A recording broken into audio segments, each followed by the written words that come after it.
በስነ ስርዓት አክብረው የመጡ ሰዎችን ቁጭ ለማናገር አለብን።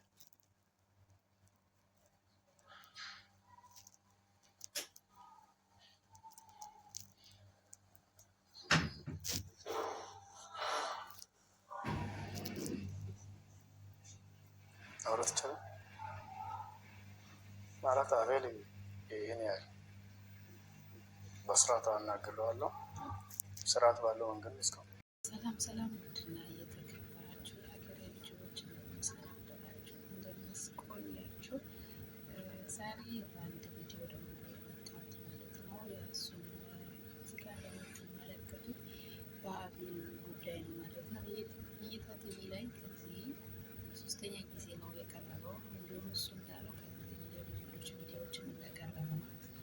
ነገር ግን ለምንድን ነው ኢትዮጵያ ውስጥ ጥሩ ነገር አይወጣ የተባለ ይመስል በዚህ ልክ መልካም ሰው በዚህ ልክ ለመተቸት እናንተ ለማለት የምናበረታታው እንዲተች ወይም ሌሎች ሰዎች ራሱ ከዚህ ጥሩ ስራ እንደዚህ አይነት መልካምነት እንትን እንዲሉ ለማድረግ እየፈቀድን እንዳለ ነው የሚሰማው እና የሳምሪን ቤተሰቦች ሲመጡ እኛም መናገር የምንፈልገው ወይም ሞቷንም እርማችን ለማውጣት ብለው ነው የመጡት። እርግጥ እንግዶች ናቸው ማልሻቸው ይታል። ነገር ግን ሀቅ አለኝ ብሎ ለተናገረው ሁሉ እንትኑ እንደፈለገ እንዲናገር ማፍቀዱ ደግሞ ተገቢ አይደለም። ለምን እዚህ ጋር እየተመለከታችሁ እያዳመጣችሁ ከነበረ ፎቶዋን እያሳየ የሳምሪን አይሀት እሷ በእንደዚህ አይነት ኑሮ ላይ ነበረች እና ጎዳና የሚያስወጣ አይነት አንደጫ ነበረች። አንተ የወጣበት የራስ ምክንያት አለ፣ ግን እሷ ጎዳና የምትወጣበት አይነት ምክንያት አልነበራትም ማለት ነው። የሰው ልጅ ባለባበሱ አይደለም የሚመዘን በመጀመሪያ ደረጃ ማለት ነው። ሁሉም ዛሬ ላይ ጥሩም ሆነ መጥፎ ቦታ የሚገኘው የራሱ የሆነ ምክንያት አለው፣ ማንኛውም ሰው ማለት ነው። ሳምሪ ወላጆቿ ጋር አይደለም ያደገችው። ልጅ ሴት ልጅ ናት። ከዚህም አልፎ ደግሞ ከወላጆቿም በስተባለፈ ከቤት ወጣ አንዴ ሴት ልጅ ከቤት ወጣች በኋላ እንዲሁም አለፍ ሲል ራሴን ችዬ እኖራለሁ ብላ ወጥታ መኖር ከጀመረች በኋላ ደግሞ እዚያ ሚዲያ ላይ መታችሁ እንደ ጥሩ ሰው እየተናገራችሁ ነው። እየቃመች ነው ልጃችሁ አርግዛለች እንደዚህ እየተባለ ወሬ እየሰማን ነው ብላችሁ እንደተናገራችሁ ሴት ልጅ ናት። በዚህ ሁኔታ ላይ ከቤት ከወጣች ይች ልጅ ምኑ ነው ጎዳና የማያስወጣት? የትላንትና አስተዳደጓን እኮ እሷ እንትን አይላትም። ገባችሁ? ሴት ልጅ ናት። ከቤት ወጣች። ከቤት ከወጣች በኋላ ሴት ልጅ ለማንም መጠቀሚያ ናት። ማንም ሰው ለጊዜያዊ ስሜት የሚጠቀምባት መሆን ትችላለች። በምንም አይነት ጾታዊ ትንኮሳ ሊደርስባት ይችላል። ስለዚህ በዚህ ሁኔታ ላይ ሆና እች ልጅ እውነትም ራሴ ችዬ እኖራለሁ ብላለች። እሺ ራሷን ችላ እንኳን እየኖረች ቢሆን ጾታዊ ጥቃት ደረሰባት። እንዴት ነው አንድ ሴት ልጅ አርግዛ እየሰራች ራሷን ማኖር አትችልም?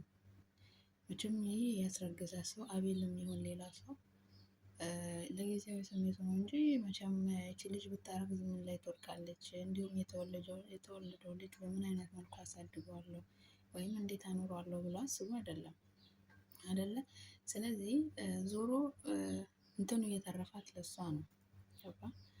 በዛ ሁኔታ ላይ ያለች ልጅ ምናልባት በፊት ራሷን ችላ እንኳን እየኖረች ቢሆን አርግዛ ሆዷ እየገፋ ሲመጣ ቤት ኪራይ መክፈል ካልቻለች እንዲሁም ያገኘችው ሰርታ መመገብና ራሷን እንትን ማለት ካልቻለች ምን አማራጭ አላት?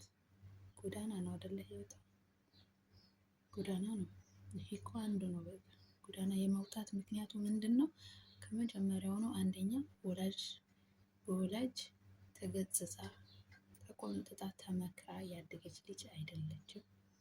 ሺህ ጊዜ አጎት ዘመድ ጋር ልጅ ቢያድግም እንደ ወላጅ እንደ አባት አይደለም የሚያድገው። ለምን? ሰው ቤት ያለ ልጅ የሆነ እንኳን ጥፋት ሰርታ የማያዳግም እርምጃ ቢወሰድባት ትሄዳለች በሚል እንትን ይታለፋል።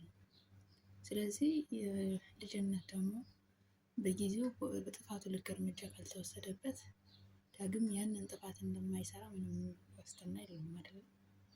ስለዚህ ይች ልጅ ምንም በቅንጦት ምንም በእንትን ብታድግ በወላጅ አባቷ ወይም በወላጅ እናቷ ተገዝጻ ያደገች ልጅ አይደለችም። መጥፎ ደጉንም ለይታ ላታውቅ ትችላለች። ይሄም አንዱ ነው ጎዳና የመውጣት አንዱ ምክንያት። አብዛኛው ጎዳናው ያሉ ልጆች ምናልባትም እኮ የሀብታም ልጆች ሊሆን ይችላሉ። ገባችሁ? ግን ከቤት እያስወጣቸው ምክንያት ወይ ወላጆች መለያየት ነው። አብዛኛው ጎዳና ያሉ ልጆች ለምንድን ነው ጎዳና ያወጣቸው ብላችሁ ብትጠይቋቸው ወላጆቻቸው ተለያይተው በዛ ምክንያት ነው። ወይ በእንጀራ አባት ሲገፋ ነው የሚወጣው፣ ወይ በእንጀራ እናት ሲገፋ ነው የሚወጣው። አሊያም ደግሞ በአነስተኛ ኑሮ ላይ ከአቅማቸው በላይ የሆነ ነገር እንትን ሲል ሰርተው ለማምጣት ነው የሚወጣው።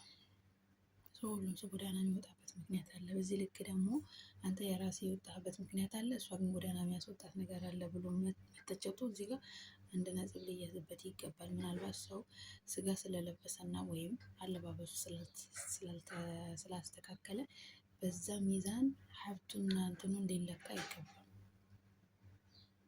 አቤል የጎዳና ልጅ ነው እና አለባበሱ ስላልተስተካከለ እነሱ ዘንጠው አሸብርቀው ስለመጡ አሁን ላይ መማር ከፈለግ አስተምርሃለሁ የምትፈልገውን ነገር ብሎ የሚለው ትላንትና ለምን ለወንድሙ ልጅ አያደርግላትም ነበር? ይሄንን ለምንድን ነው ሚዲያ ላይ ከጀርባ ያለውን ነገር ሸፍኖ ሚዲያ ላይ መጥቶ ጥሩ ሰው ለመሆን መሞከር በዚህ ልክ ለምን አስፈለገ? ልክ ነው፣ ልጃቸው አጥታችኋል። ግን ሚዲያ ላይ ስለሆነ ብቻ እዚህ ጋር እይታ ቲቪ ላይ ወይም በቲቪ መስኮት እየታየ ስለሆነ ብቻ ማንነትን አጉልተህ እንትን ለማለት አትሞክር። አንተ ዛሬ ለአቤል በውለታው የወንድምህ ልጅ አስታሞ ስትሞትም ስለከበረ እንዲሁም ልጇን እንትን ስላለ ዛሬ ላይ አንተ ለሱ ልታስተምር ወይም ደግሞ የሆነ ስራ ላይ ልታስቀምጠው እንዳሰብክ ሁሉ ትናንትና ለዚች ልጅ ለምን ይሄንን ልታደርግላት አልቻልክም? ለምን ዛሬ ላይ ለአቤል ለምን? አቤል ትላንትና ማንም ደግፎት ማንም እንትን ብሎት አይደለም እስከ ዛሬ ኑሮ ምንም ቢቆሽሽ ቢደከረት ምንም ቢሆን እስከ ዛሬም በአንተ ድጋፍ ወይም በሰዎች ድጋፍ አይደለም እየኖረ ያለው። ዛሬም ያንተ ድጋፍ ላይ ያስፈልገው ይችላል። ልጁ ግን የእሱ አይደለም የእሱ ነው ብላችሁ ለማለት ከመምጣታችሁ በፊት ልጃችን በምን ሁኔታ ሞተች፣ ምንስ ነበረ ያመማት፣ እንዴት ነው ብሎ መጠየቁ አይቀርም። እዚህ ጋር ልጁ ያንተ አይደለ ቀድማ አርግዛ መጣ ነበረ ይሄ ከመዘርዘር በፊት ልጃችን የት ወድቃ ነበረ? ህመሟስ ምን ነበረ? ለሞት ያበቃ ነበር ወይ? ለሞት ያበቃ ነበር ወይ? ከሆነስ እውነትም ሞታ እስከተቀብራ ከሆነ መቃብሯን ቦታ ሄደን እርማችንን እናውጣ ነበር የሚቀድመው። ይሄ ነበር የሚቀድመው። ዞሮ እኮ አባቱ አቤልም ሆነ ማንም ሆነ ልጁ ግን የሳምሪ ነው። የትም አይሄድባችሁም እኮ የትም አይሄድባችሁም። አቤልም ያዘው ሌላ ማንም ሰው ያዘው ድርጅትም ገባ የትም ገባ፣ ልጁ ግን የሳምሪ እኮ ነው አይደለ? ሳምሪ እንደወለደችው ማንም ሰው እርግጠኛ ነው አይደለ? እዛ ጋር እስከተናገረ የአባቱን ነገር ነው ያልተረጋገጠው። እሱ ደግሞ የትም አይሄድም። ጊዜ የዘመነ ነው፣ ቴክኖሎጂ የዘመነ ነው ጊዜው። ስለዚህ በየትኛውም ሰዓት ዲኤንኤ ማሰራት እና አባቱማ እንደሆነ ማረጋገጥ የሚቻልበት ነው። ዋናው ልጁ የሳምሪ መሆኑን ነው አይደለ? ስለዚህ መጀመሪያ ግን ልጃችን በምን መልኩ ሞተች፣ ህመሟስ ምን ነበረ፣ እንዲሁም ሄደን መቃብሯ ላይ እርማችንን እናውጣ ነበር የሚቀርመው። በሚዲያ ላይ ቁጭ ብላችሁ አይ አንተም ከፈለክ እንዲያደርጋለሁ ኧረ ነው እንዴ? ዛሬ ድረስ አንተ ነበር ያኖርከው። ካሁን በኋላ ያለው ህይወት እኮ ለሱ በጣም ቀላል ነው፣ ያለፈው ነበረ። ምክንያቱም ሰው ጎዳና ላይ ሆኖ ሰው ታሞበት ሰው ማስታመም እንዲሁም አራስ ጨቅላ ልጅ ይዞ እንደዛ መንከራተቱ ካሁን በኋላ ያለው ህይወት እኮ ለሱ ከዛ አይበልጥም። አልፎታል። ዋናው ፈተና ገባ። አንተ ያንተ እርዳታ ምንም አያስፈልገው።